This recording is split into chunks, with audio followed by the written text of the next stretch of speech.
Hare Krishna, pessoal, tudo bem? Então, hoje é um dia muito especial, o dia de Nrsimha Chaturdashi, o dia que a gente celebra esse grande avatar de Krishna como homem-leão, que é o nosso protetor, que é o protetor dos devotos, que é o protetor do Dharma, que é o protetor da nossa vida espiritual. Então, Nrsimhadeva é um avatar de Krishna muito especial, né, a ponto de que Srila Prabhupada, por exemplo, pediu que o mantra de Nrsimhadeva fosse cantado, né, diariamente, assim, nos templos da ISKCON, né, porque isso daria proteção para que os devotos permanecessem com a consciência de Sankta, permanecessem com a consciência desse engajamento missionário dentro da consciência de Krishna. Né? E a gente vê que entre outros avatares, assim, também muito importantes de Krishna, a gente não vê nenhum outro que o mantra dele, que a forma dele foi escolhido para ser adorada diariamente nos templos por Srila Prabhupada. Então, assim, isso é um indicativo muito forte de quão relevante essa forma de Nrsimhadeva é. O próprio Chaitanya Mahaprabhu adorava a forma de Nrsimhadeva antes de encontrar sua deidade adorável de Jagannatha. A gente também tem assim indicativos de que Nrsimhadeva era a deidade que Nanda Maharaj, o pai de Krishna, adorava. Então, assim, Nrsimhadeva é uma deidade muito importante, um avatar de Krishna muito importante. E a história de Nrsimhadeva, a história do seu grande devoto, Prahlad Maharaj, é uma das mais conhecidas também dentro da consciência de Krishna, é uma das mais cativantes, né? A começar pelo grande protagonista, que é Prahlada Maharaj, uma criancinha de 5 anos de idade, mas totalmente iluminado, né? Totalmente rendido a Krishna. E é uma coisa bem interessante, inclusive, que em muitas culturas, como mesmo, por exemplo, na cultura europeia, essa ideia, né, da infância, ela não era bem desenvolvida até alguns séculos atrás. Se a gente vê as histórias, assim, as histórias que supostamente seriam histórias infantis na Idade Média, as histórias que eram destinadas para crianças, histórias folclóricas, né? Elas tinham elementos assim que nitidamente não são infantis, né? Tinha muita violência, tinham elementos meio mórbidos, porque eles não tinham essa noção de que existia infância. A descoberta da infância para muitas culturas foi algo bem recente, mas na cultura védica essa noção de infância ela já era muito bem desenvolvida, as pessoas entendiam, né, a importância da infância, da criança, e para lá do Maharaj. Ele é um dos Mahājanas, né? Ele é um daqueles que são indicados pelo Srimad Bhagavatam como um dos grandes conhecedores do Dharma, ele é um dos maiores devotos de Krishna, ele é um dos principais exemplos que a gente tem, e é uma criança, quando ele atingiu assim a plena maturidade da consciência de Krishna dele.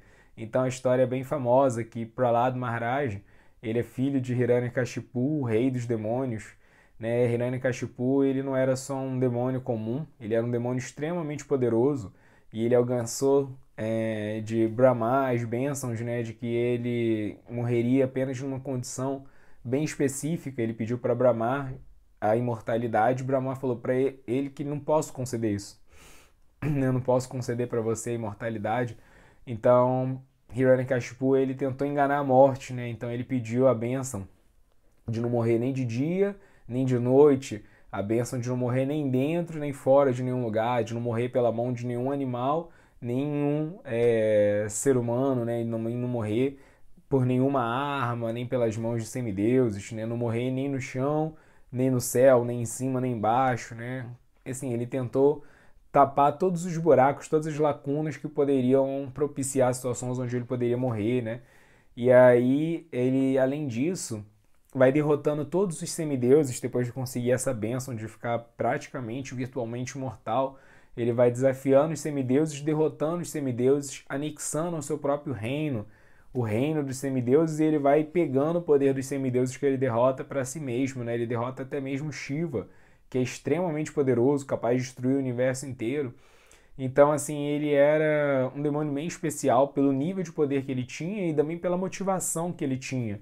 Porque ele tinha um desejo de vingança, porque o irmão dele, né, Hiranyaksha, o irmão gêmeo dele, tinha sido morto por Varahdeva, o avatar de Javali de Krishna. Então, Hiranyakashipu ele tinha um problema mesmo com o próprio Vishnu, com o próprio Deus. Ele queria destruir Deus para nutrir, para satisfazer esse desejo de vingança que ele tinha, né? Então, ele não só era um demônio no sentido de que ele estava querendo dominar o universo, pegar o universo para si, como ele tinha poder suficiente para isso, e mais do que isso, ele tinha uma motivação ainda mais maligna, mais tenebrosa para cumprir os intentos dele. E ele, a esposa dele engravida, né, de um bebê que passa a ser muito temido pelos semideuses. Os semideuses de fato pensam, poxa, se o pai já é tão poderoso assim, imagina quanto poder o filho vai herdar e imagina como que esse filho dele vai ser educado, né? Então, se o pai já é um demônio tão temível, imagina como que esse filho vai ser criado para se tornar, né? Ele vai ser um demônio ainda pior. Então, os semideuses têm uma ideia assim desesperada, mas que é uma ideia terrível de sequestrar a esposa de Hiranyakashipu e fazer com que ela aborte, né? Que o bebê não nasça, esse herdeiro de Hiranyakashipu não nasça.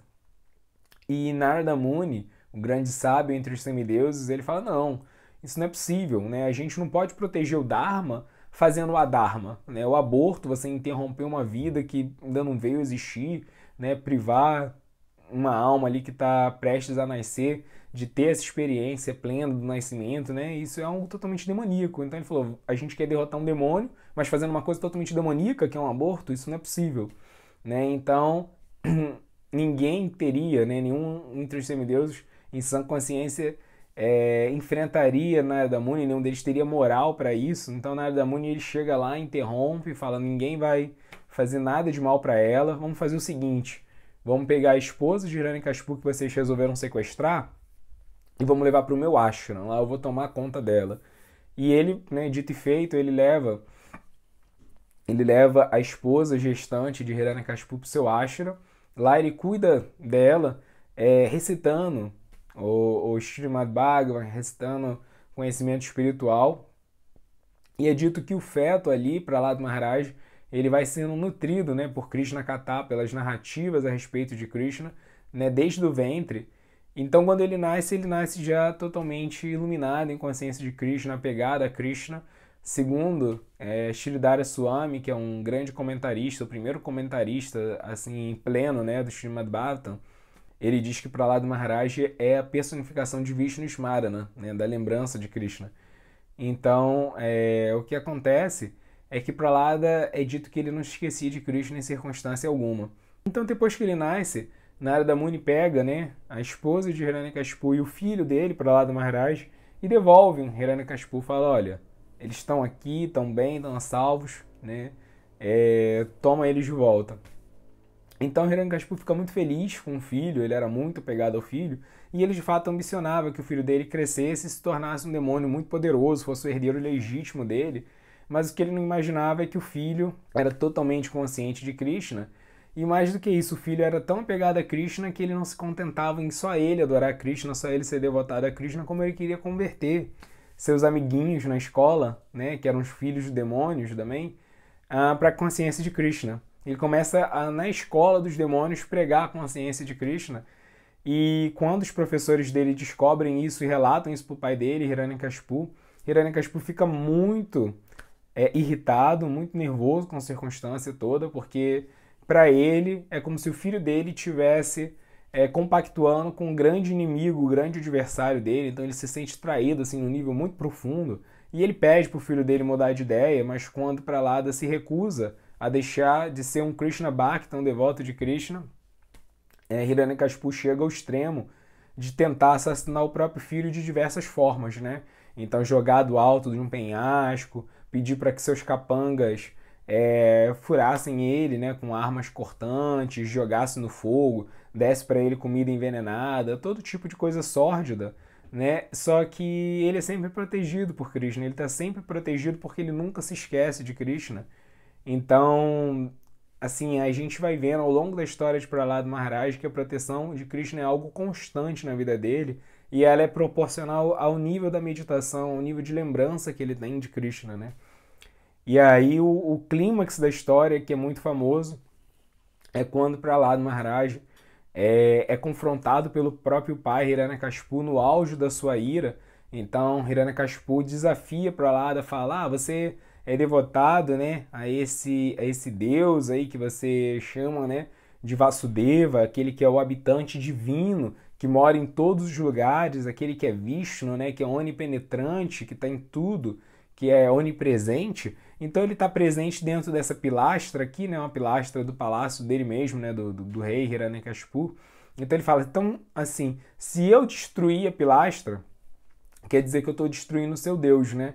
Então, quando ele destrói a pilastra, a gente já sabe, né, o clímax da história, o próprio Krishna, o próprio Deus, se manifesta daquela pilastra, nossa forma extremamente irada, né, como o homem-leão, como Nrsimhadeva, o protetor dos devotos, e lá ele enfrenta Hiranyakashipu numa batalha épica, e no final ele mata Hiranyakashipu no umbral do próprio palácio, né, num lugar que não era nem entrada nem saída, né, não era nem dentro nem fora do palácio. E ele mata Hiranyakashipu no seu próprio colo, ou seja, não era nem no chão, nem no céu.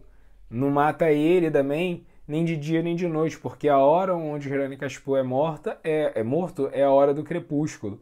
E ele mata Hiranyakashipu com suas próprias garras, né, como diz o mantra de Nrsimhadeva que a gente entoa todo dia, né? Ele fura os peitos pétreos de Hiranyakashipu, ou seja, Hiranyakashipu tinha uma consistência, né, uma constituição assim muito robusta, muito forte. É como se os peitos dele fossem de pedra, mas fala que Nrsimhadeva parte esse peito com as suas garras, como se suas garras fossem cinzéis, né, que é aquele instrumento que o artífice usa para poder esculpir, né, na pedra. Então, depois de matar Hiranyakashipu, né, e destruir, aniquilar seu exército demoníaco, Nrsimhadeva, ele recompensa Prahlada Maharaj, na verdade ele repara Prahlada Maharaj, porque Prahlada se torna órfão, né?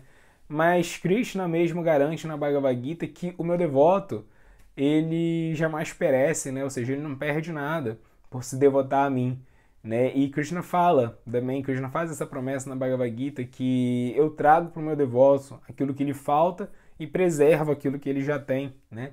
Então, Prahlada perdeu o próprio pai. Mas para que Prahlada não ficasse órfão, Nrsimhadeva ele assume um papel paternal em relação ao próprio Prahlada. Ele se torna como um pai para Prahlada. Então, Prahlada tinha um pai demoníaco, mundano, e Nrsimhadeva tira esse pai dele e, ao mesmo tempo, Nrsimhadeva restitui ele com uma paternidade transcendental, né? Então, esse é o papel que Nrsimhadeva ele cumpre na nossa vida. Nrsimhadeva ele está sempre, na medida que a gente se devota a ele, se rende a ele, matando, aniquilando os nossos demônios internos, né? Então, todos os exércitos de pensamentos e desejos impuros que nós temos, eles são diariamente combatidos e derrotados, né? E aniquilados por Nrsimhadeva, se assim a gente permitir, se a gente convidar Nrsimhadeva para habitar no nosso coração, na nossa mente, né? E com o seu poder e sua graça divina, purificar a nossa existência. Agora, é bem interessante porque é dito nos Vedas que existem 6 grandes tendências demoníacas que todos nós temos, né? Todas as almas condicionadas possuem, principalmente nessa era de Kali. Então, Nrsimhadeva ele está constantemente matando essas 6 grandes tendências demoníacas que nós possuímos, né? Que são Kama, Krodha, Lobha, Mohamada e Matsarya. Ou seja, Kama é o desejo egoísta. Krodha é a ira, né, que vem assim do fato da gente ter ficado frustrado. Depois, Lobha, a cobiça mundana, cobiça material. Mohan, que é o fato da gente ficar atraído por Maya. Mada, que é a loucura, a insanidade da gente se identificar com o falso ego. E por fim, Matsarya, que é a inveja. Toda alma condicionada é extremamente invejosa. Então é muito interessante que todas essas tendências demoníacas, elas são partes da nossa psique, elas são parte da nossa psicologia, de quem nós somos, né, dentro da nossa identidade material. E assim como Nrsimhadeva fez com Hiranyakashipu, que ele matou Hiranyakashipu, mas ao mesmo tempo ele supriu Prahlada Maharaj, se tornando como um pai para Prahlada Maharaj, Nrsimhadeva ele vai matando, ele vai aniquilando essas porções demoníacas da nossa personalidade, mas ele não vai anulando a nossa personalidade, senão que ele vai complementando, restituindo aquela parte demoníaca da nossa personalidade que ele extirpou com um correspondente transcendental dela, né? Então, por exemplo, o primeiro desses aspectos, né, que é Kama, o egoísmo material.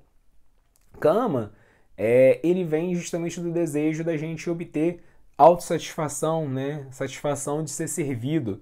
Então, à medida que esse Kama, que Krishna chama no terceiro capítulo da Bhagavad Gita, né, de grande inimigo da alma condicionada, que é como, né, assim, um fogo que a tudo devora, que destrói realmente a vida da alma condicionada, Nrsimhadeva ele extirpa esse Kama, esse desejo egoísta de ser servido, essa necessidade, essa ânsia, essa carência de obter o serviço alheio, de explorar esse mundo, de explorar Prakriti, a energia material, de explorar as outras almas, né, para ser servido. E Nrsimhadeva ele restitui isso e transforma esse desejo no desejo sincero de servir. Então, a gente continua buscando por satisfação, a gente continua buscando por prazer, à medida que Nrsimhadeva purifica a nossa existência. Só que a gente para de buscar esse prazer no serviço egoísta que a gente tenta extrair dos outros e a gente passa a buscar esse prazer no serviço que a gente devota tanto para Krishna quanto para as outras almas, né, que são partes e parcelas de Krishna. Então, a busca por felicidade, a busca por prazer, a busca por satisfação, ela nunca cessa. Né? É um pensamento impersonalista achar que esse é um desejo que vai assim evadir da nossa mente. Isso não é possível. Né? Ananda, a felicidade, a bem-aventurança, é o principal componente da nossa existência espiritual, né? Da nossa identidade espiritual.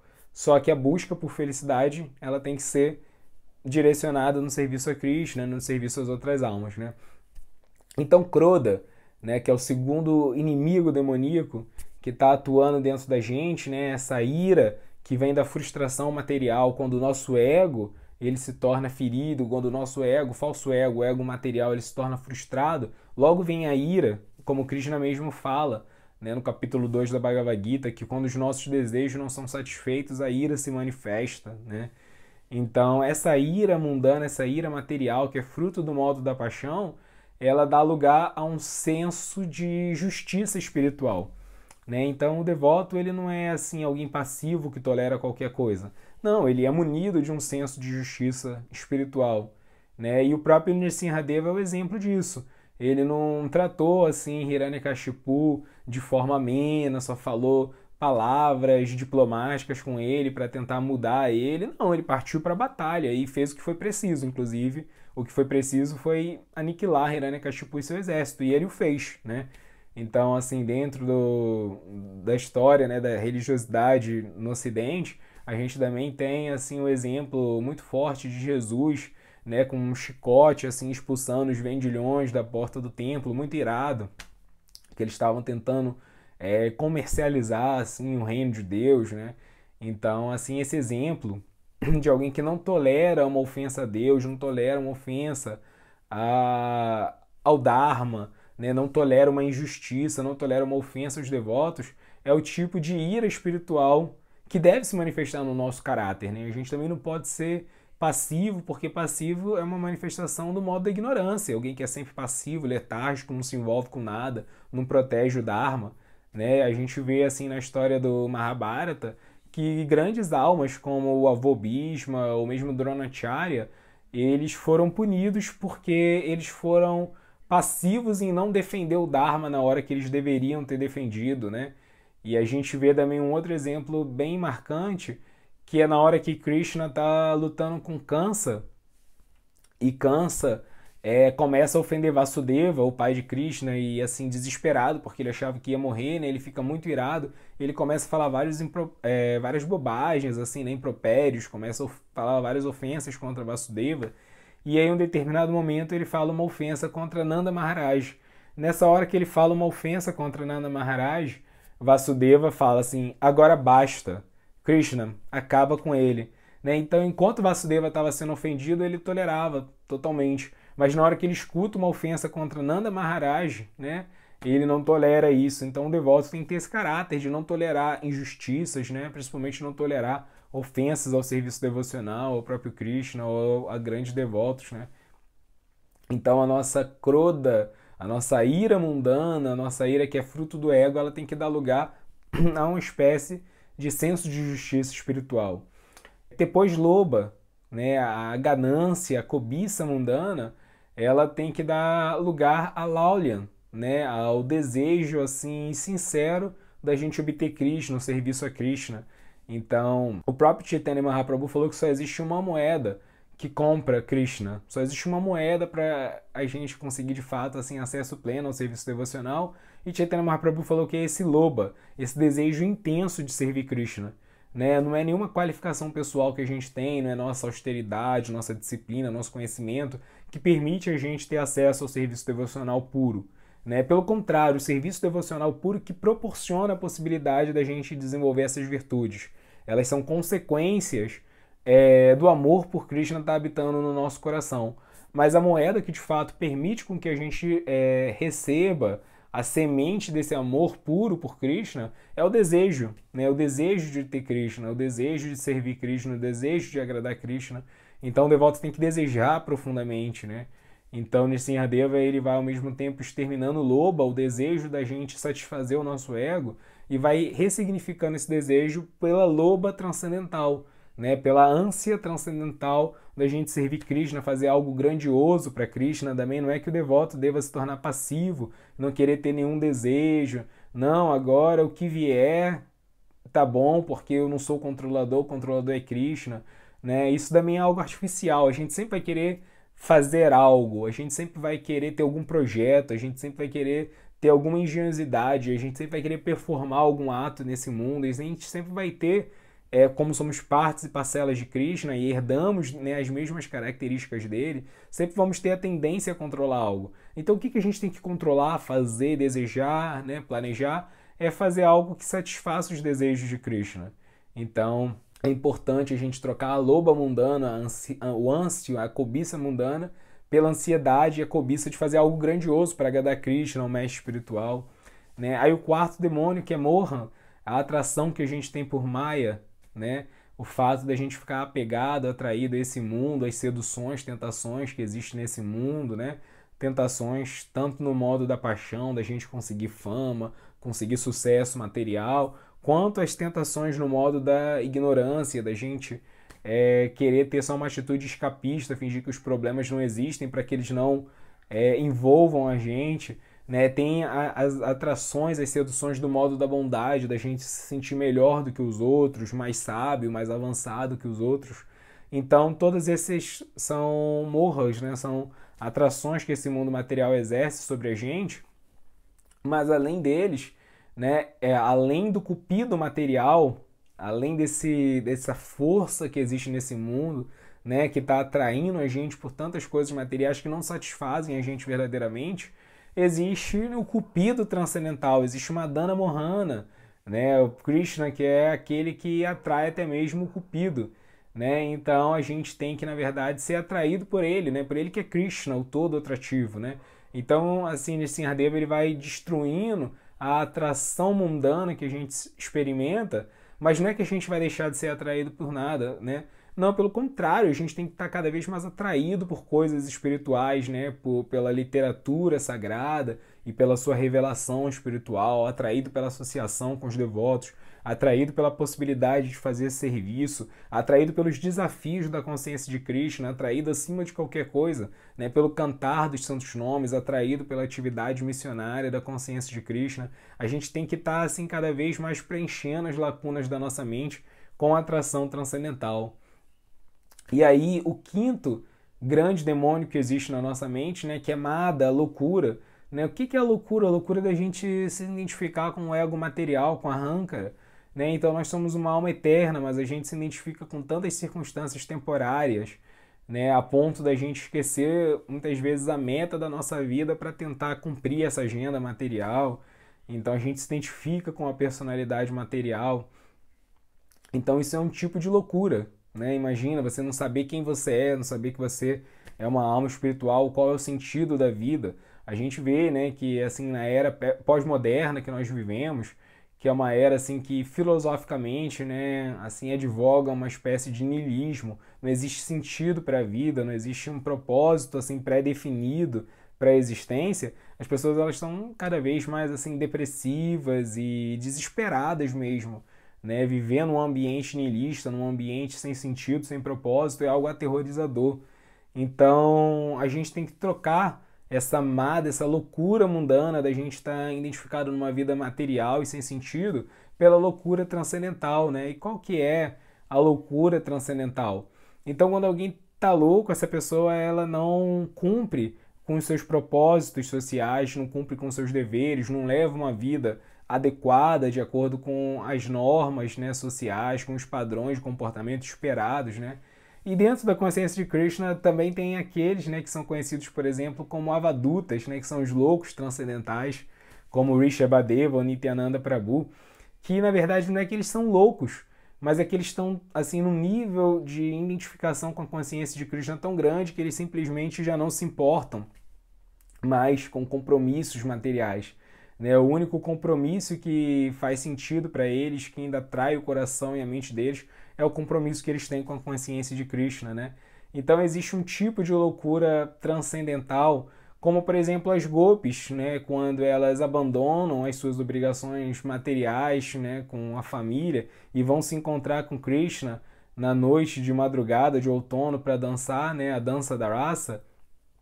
Isso é um tipo de mada, isso é um tipo de loucura. Não, elas estão assim saindo totalmente fora do protocolo esperado social, né? Então o devoto, obviamente a gente não deve querer imitar o exemplo dos avadutas, né? Porque isso aí é um nível muito avançado e muito específico de consciência de Krishna. Mas existe um tipo de loucura transcendental que todo devoto deve ser afetado, todo devoto deve ser influenciado por ela, que é aquele de não levar tão a sério assim as expectativas materiais, as expectativas sociais materiais, principalmente quando elas se contrapõem à consciência de Krishna, né?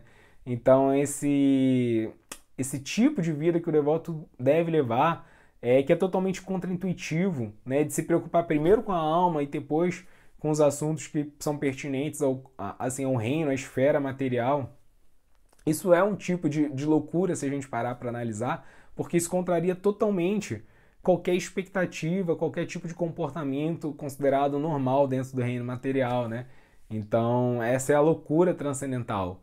E por fim, o sexto grande demônio é Matsarya, é inveja, né? E o que é inveja? Inveja é você desejar algo que uma pessoa possui e querer aquilo para você, né? E você passa a ter uma certa hostilidade com a pessoa, porque a pessoa ela possui algo que você deseja possuir com exclusividade. Então, Nrsimhadeva, a gente tem que orar para que ele destrua esse grande demônio, Matsarya, inveja, dentro de nós, né? Srila Prabhupada falava que a alma condicionada ela é muito invejosa, porque o que tornou ela de fato condicionada foi o fato de que ela chegou a invejar a própria posição de controlador supremo de Krishna. Então, em muitas circunstâncias, Prabhupada chegou a falar que a inveja era a tendência demoníaca principal, né, do qual outras emanam. Inclusive, a gente vai ver assim que Rupa Goswami ele dá uma série de definições, né, sobre quais são assim as características de um devoto. Ele fala da swarupa, da característica essencial de um devoto, e das características tatasta de um devoto, ou seja, das características secundárias. Então a gente vai ver lá que ser disciplinado, puro, bondoso, tudo isso são características secundárias. A característica central é que esse devoto ele é livre da inveja. Então, enquanto um devoto não for livre da inveja, ele não desenvolveu o verdadeiro cerne da sua personalidade espiritual. Mas como a gente ressignifica essa tendência a ser invejoso que toda alma condicionada tem? Né? Então, se a inveja parte do desejo da gente querer possuir algo que outra pessoa possui, o que existe de análogo com isso dentro da consciência de Krishna? Então, Rupa Goswami ele explica no seu Bhakti Rasamrita Sindhu, né, no seu Néctar da Devoção, que a gente só vai conseguir avançar para um estágio, né, de raga, assim, de apego profundo por Krishna, quando a gente meditar profundamente em uma ragátmica, ou seja, num associado eterno de Krishna que a gente assim admira profundamente. E a gente deseja ter um tipo de relacionamento eterno com Krishna parecido com o que aquele ragátmica, aquele associado de Krishna também possui. Então a gente tem que meditar naquele devoto, pedir as bênçãos dele, né, se inspirar assim no exemplo dele, meditar na relação que ele tem com Krishna, porque isso vai nutrir a gente de tal forma que gradualmente a gente vai começar a desenvolver um tipo de raça mesmo, né? Ou seja, uma psicologia amorosa, devocional com Krishna, muito similar à daquela que esse devoto que a gente está apreciando e meditando desenvolve. Então a Matsarya, a inveja mundana, ela tem que ser convertida na apreciação por um devoto puro. Claro, né? Que quanto mais devotos puros a gente conseguir apreciar e se inspirar e meditar, melhor. Mas com certeza vai ter um que vai assim capturar melhor a nossa mente e que a gente vai ficar mais ansioso por possuir uma relação com Krishna similar a que esse devoto possui, né? Por isso que assim as páginas das escrituras estão cheias das histórias de grandes almas, né? Para que a gente possa se inspirar, se identificar em alguma delas e encontrar assim, o nosso herói espiritual em quem a gente vai querer assim almejar possuir um tipo de relação com Krishna parecido com o qual ele possui, né? Então, recapitulando, existem esses 6 grandes demônios na nossa mente, né? Que é Kama, Krodha, Lobha, Mohan, Mada e Matsarya, no egoísmo material, a ira mundana, a cobiça material, a ilusão, o apego pela energia material e, por fim, a inveja. Então, Nrsimhadeva ele matou Hiranyakashipu, que é o rei de todos os demônios. Então, ele pode matar qualquer demônio, inclusive essas tendências demoníacas na nossa mente, né? E mais do que isso, Nrsimhadeva ele pode purificar a nossa mente e restituir a nossa verdadeira identidade espiritual. Ele não só vai matar essas partes demoníacas da nossa consciência, como ele vai substituir elas por uma parte espiritual para que a gente possa servir o nosso mestre espiritual e servir Krishna, servir a missão de Krishna para salvar esse mundo e ter uma relação eterna com Krishna no mundo espiritual. Então, nesse dia de Nrsimhadeva, com toda humildade, a gente tem que lembrar que nós não somos o matador de demônios, não é a gente que vai aniquilar nossos demônios internos, a gente deve, com certeza, se esforçar para ser o mais puro e bondoso possível para agradar Krishna, mas quem vai aniquilar os nossos demônios internos é Nrsimhadeva. Então a gente tem que lembrar o que Srila Prabhupada pediu para que diariamente a gente ore para Nrsimhadeva e peça para que ele purifique a nossa consciência para que a gente possa servir Krishna.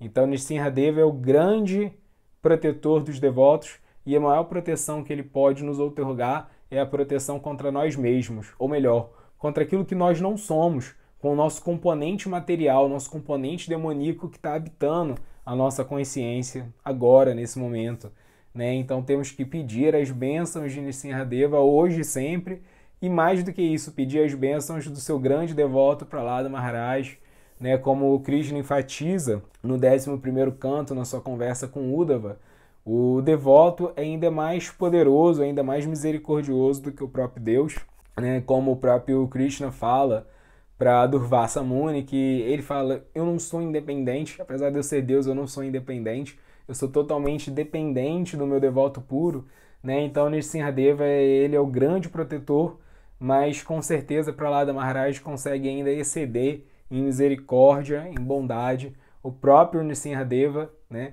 Então a gente tem que buscar refúgio desses 2 protetores, Nrsimhadeva e seu grande devoto Prahlada Maharaj. Então, Shri Nrsimhadeva Bhagavan Ki Jai, Prahlada Maharaj Ki Jai, Srila Prabhupada Ki Jai. Tenham todos um ótimo dia de Nrsimhadeva. Vamos meditar em sua misericórdia, em sua proteção e no seu serviço. Hare Krishna!